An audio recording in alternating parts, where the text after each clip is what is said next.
بسم اللہ الرحمن الرحیم۔ السلام علیکم۔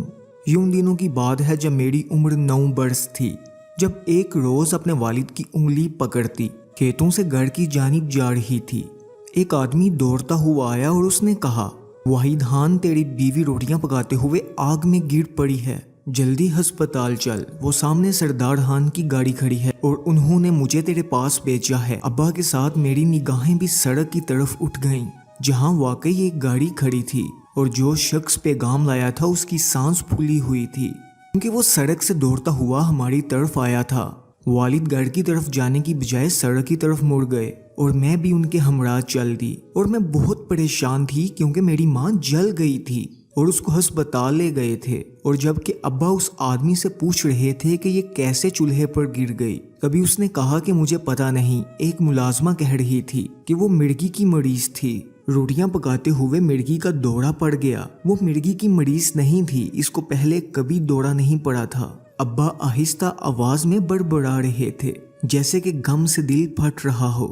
ہم گاڑی کے نزدیک پہنچے، وہ ایک بے جان مردے کی مانند اس میں سوار ہو گئے۔ میں بھی ان کے ساتھ گاڑی میں بیٹھ گئی۔ ابا جان اس حادثے کی خبر سن کر بدحواس ہو چکے تھے۔ انہوں نے کھڑکی کے شیشے میں سے اتنا بھی نہ دیکھا کہ ہم ہسپتال جانے والے راستے پر نہیں جا رہے، کیونکہ ہسپتال تو ہمارے گاؤں میں تھا ہی نہیں بلکہ چند کوس کے قریب شہر میں تھا۔ وہ آدمی دراصل جھوٹ بول رہا تھا۔ ابا نے اس پر اعتبار کر کے غلطی کی۔ اس نے خبر ہی ایسی سنائی تھی کہ ابا کے حواس فوری طور پر کھو چکے تھے۔ ان کو زیادہ سوچنے سمجھنے کا موقع ہی نہ ملا۔ یوں میرا سیدھا سادہ باپ اندازہ ہی نہ کر سکا کہ کسی نے دھوکے سے ان کو اپنے قبضے میں کیا ہے۔ مجھے نہیں معلوم کہ وہ کون سی جگہ تھی، مگر جب ہم ایک مکان میں داخل ہوئے تو وہاں کچھ اور لوگ بھی تھے۔ کمرے میں داخل ہوتے ہی انہوں نے میرے والد کو اپنے بس میں کر لیا اور ان کا منہ پگڑی سے باندھ کر وار پر وار کرنے لگے۔ یہ منظر دیکھ کر میری چیخ نکل گئی۔ تبھی ایک آدمی نے آگے بڑھ کر میری آنکھوں پر ہاتھ رکھ دیے اور مجھے کھینچتے ہوئے دوسرے کمرے میں لے گئے۔ مجھے ہوش نہ رہا کہ شاید میں بے ہوش کر دی گئی تھی یا خود بہت بے ہوش ہو گئی تھی، اور جب ہوش آیا تو ایک اور جگہ تھی۔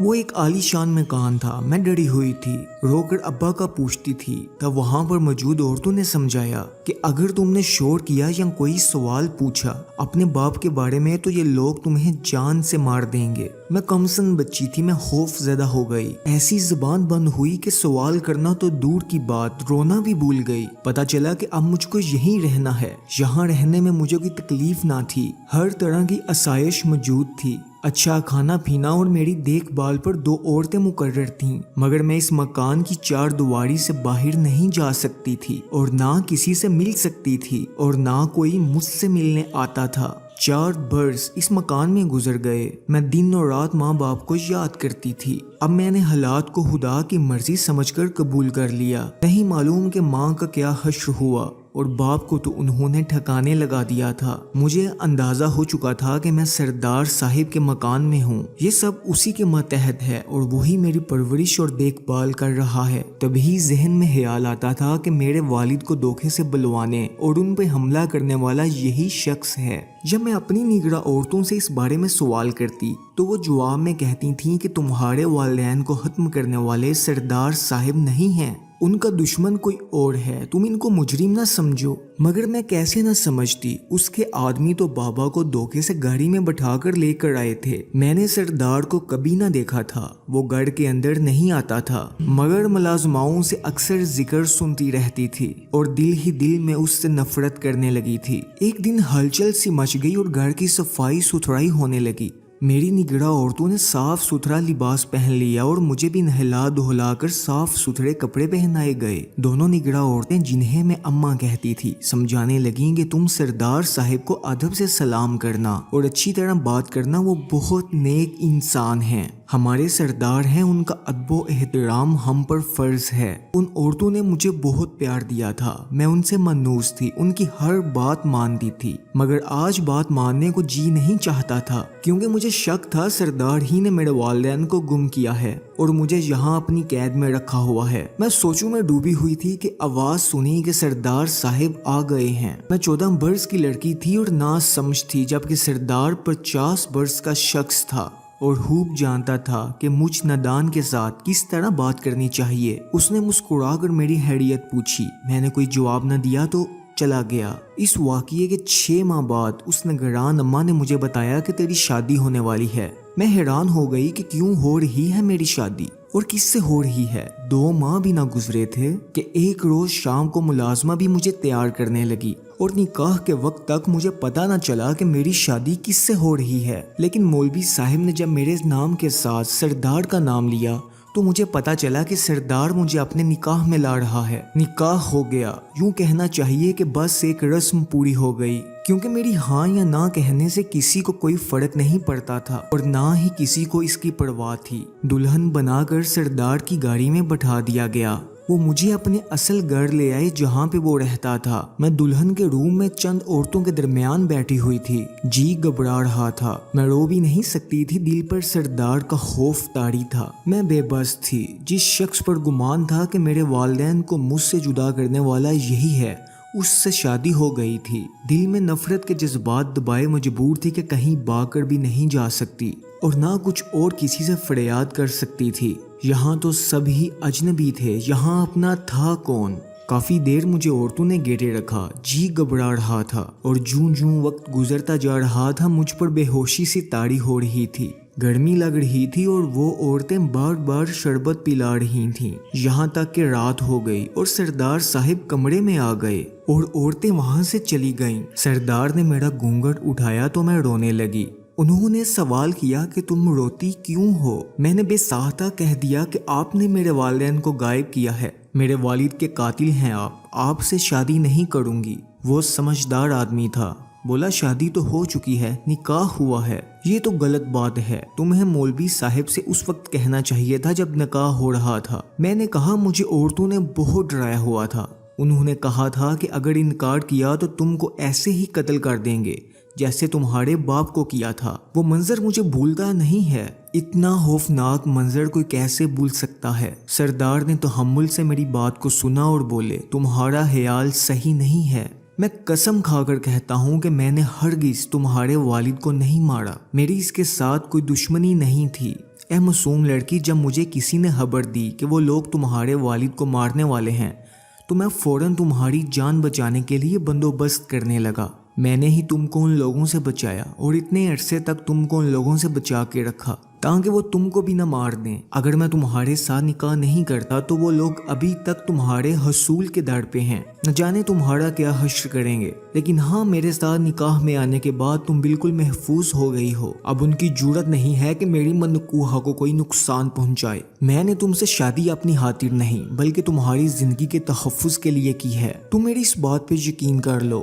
سردار مجھے کافی دیر تک اس بات پہ یقین دلاتے رہے تاکہ میرا موڈ ٹھیک ہو جائے۔ نہ جانے وہ کیا کچھ کہہ رہے تھے، مجھے ان کی باتوں کی سمجھ نہیں آ رہی تھی۔ وہ مجھے باور کروا رہے تھے کہ یہ سب کچھ میری ماں کی وجہ سے ہوا ہے، وہ اس سانحے کی ذمہ دار تھی۔ مجھے یقین نہ آیا کیونکہ جانتی تھی کہ میری ماں ایک شریف عورت تھی، وہ بری عورت نہیں تھی، مجھ سے اور اپنے حامی سے بے پناہ محبت کرتی تھی۔ میرے دل نے اس کو تسلیم نہ کیا۔ بہرحال اب تو میں سردار صاحب کے قبضے میں تھی، کیا کر سکتی تھی؟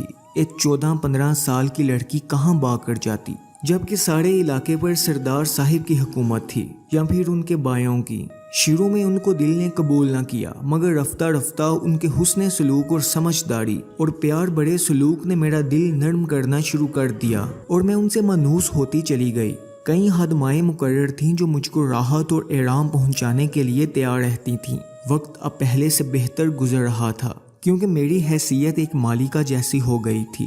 ہر طرح سے سکھ، چین اور سکون تھا۔ سردار صاحب کا پیار تھا۔ اب تو میں ان کے بچوں کی ماں بننے والی تھی۔ لیکن جب پہلی بیٹی ہوئی میں نے چاہا کہ خدا اسے سنبھال لیں تاکہ اس کی وجہ سے مجھے سردار کی عمر بھر کی غلامی نہ کرنی پڑے۔ قدرت نے میری دعا قبول کر لی۔ شاید یہ قبولیت کی گھڑی تھی، لیکن جب بچی فوت ہو گئی تو میں بہت روئی تھی کیونکہ ایسی دعا کی تھی، اس کی جدائی سے دل بیٹھا جا رہا تھا۔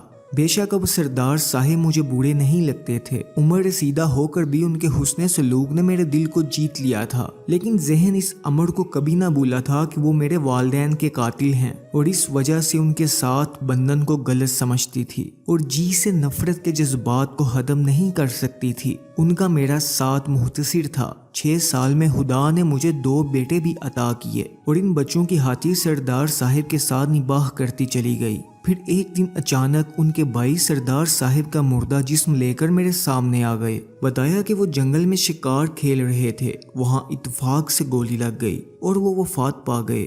ان کی پہلی بیوی بے اولاد تھی، لہٰذا میت کو میرے گھر سے اٹھایا گیا کیونکہ میں ان کے بچوں کی والدہ تھی۔ جائیداد اور زمین پر اولاد نرینہ کا حق ہوتا ہے۔ تدفین کی تمام رسومات وارثوں کی قیام گاہ پر ہوئی اور سردار صاحب عزت و تکریم کے ساتھ دفنا دیے گئے۔ انسان جب دنیا سے چلا جاتا ہے تو تب اس کی قدر ہوتی ہے، جب تک وہ تھے اپنے والد کا قاتل سمجھ کر ان سے نفرت کرتی رہی، مگر اب مجھے ان کی کمی شدت سے محسوس ہونے لگی۔ مجھے بچوں کی فکر تھی جو کم سن تھے، وہ اپنے حقوق کی حفاظت نہیں کر سکتے تھے۔ مجھ میں بھی ان کے بھائیوں کے ساتھ لڑنے کی ہمت نہیں تھی کہ وہ کسی بھی وقت مجھے اور میرے بچوں کو ہر شے سے محروم کر سکتے تھے، اور اب تمام اختیار سردار صاحب کے چھوٹے بھائی کے پاس چلے گئے اور ان کو اس وقت تک علاقے کی سرداری کا منصب نبھانا تھا جب تک میرے بیٹے بالغ نہ ہو جاتے۔ چھوٹے سردار کا نام سہراب خان تھا۔ اس نے ایک دن مجھ سے کہا کہ تم ایک مجبور عورت ہو، جب چاہوں تم کو گھر سے باہر نکال دوں، مگر تمہارے بچوں کا خیال ہے جو کہ میرے بھائی کے وارث ہیں۔ اگر تم مجھ سے نکاح کر لو تو تمہارے جائیداد کی حفاظت رہے گی اور تمہارے بچے بھی سکھ کی چھاؤں سے محروم نہیں ہوں گے، ورنہ تم میرا مقابلہ نہیں کر سکتی۔ میں نے نہ چاہتے ہوئے بھی سردار صاحب کو قبول کیا، مگر دیور سے تو قطعی شادی نہ کرنا چاہتی تھی۔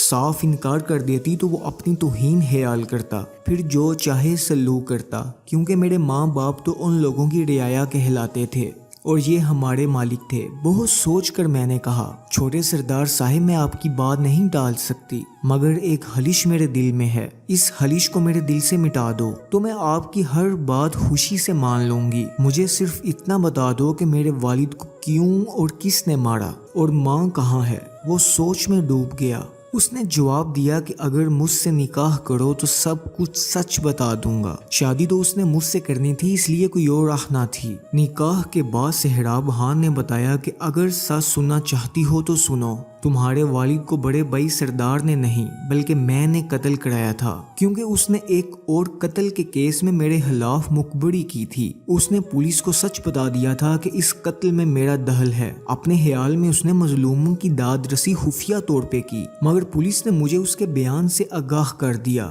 میں نے قسم کھائی کہ پولیس کے اس مخبر کا میں ضرور صفایا کروں گا اور اس کو صفائے ہستی سے مٹا دوں گا۔ جس روز قتل ہوا میں تجھے اٹھانا چاہتا تھا، لیکن سردار صاحب کو علم ہو گیا اور وہ درمیان میں آ گئے، لہٰذا انہوں نے تمہیں پناہ میں لے لیا اور میں اپنے انتقام کی آگ ٹھنڈی نہ کر سکا۔ اگر اس وقت بڑے سردار تم کو چھپا نہ دیتے تو نہ جانے میرے وفادار تمہارا کیا حال کرتے۔ تیری قسمت اچھی تھی کہ بھائی نے تم کو میرے حوالے نہ کیا، بعد میں تم کو بچانے کی خاطر تم سے نکاح کر لیا۔ اگر تم ہمارے ہاتھ لگ جاتی تمہیں کہیں اور دور دراز علاقے میں بیچ دیا جاتا، جیسے کہ تمہاری ماں کو بیچا گیا۔ مجھے نہیں معلوم کہ اب وہ کہاں ہے، اس کا کیا حشر ہوا۔ حسب وعدہ تمہیں سب کچھ بتا دیا ہے، لیکن اب تم ہمارے لیے قابل قدر ہو اور اب تم ہمارے وارثوں کی ماں ہو۔ پرانی واردات گزر چکی، اب گزری باتوں کو یاد رکھنے کا کوئی فائدہ نہیں۔ تم پہلے بھی اس گھر کی مالکہ تھی اور اب بھی ہو، اور اب دکھوں کو فراموش کر دو۔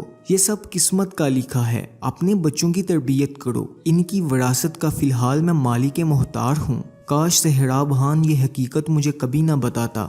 حقائق جان کر بڑے سردار کے لیے ان کی قدر و منزلت میرے لیے اور بڑھ گئی، نفرت بھی محبت میں بدل گئی، مگر وہی نفرت دو چند ہو کر سہراب خان کے لیے میرے اندر جا گزری۔ اب تک اس شخص کے ساتھ جینا محال ہو گیا، اس کے قرب کو برداشت نہیں کر سکتی تھی۔